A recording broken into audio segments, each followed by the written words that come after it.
Sa mga gustong matuto dyan kung paano mag-display ng Happy Pants large sport, large 12 mga idol. So ganito lang mga idol, oh. Napaka basic lang po ayusin sa mga gustong matuto dyan, sa mga gustong magtrabaho ng tindahan. So gayahin nyo lang po yung diskarte ko. So ganyan lang po, ipapakita ko po yung bali yung result nyan kasi fast forward ko lang po.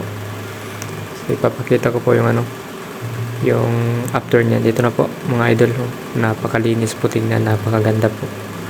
So ganyan na po kung paano mag-ayos mga idol. So dito na naman tayo sa bagong gawain. So nag-aayos tayo dito ng tinutusok natin yung yung mga straw po, yung mga ginagamit sa soft drinks, ganyan po. Ito po yung madalas binibili pag may ganyan okasyon po, pag may party ganyan po, kasi gumagamit po sila ng straw o pang klaseng negosyo ba o pang negosyo, pwede po ito.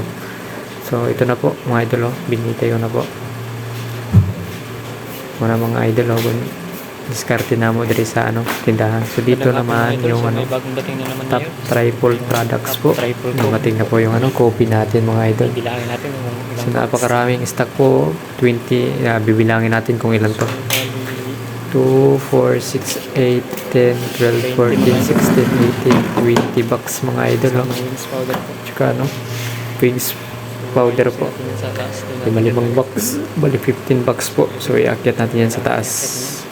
So ako lang po kasi mag-isa ngayon mga idol, ako lang po magbubuhat niyan.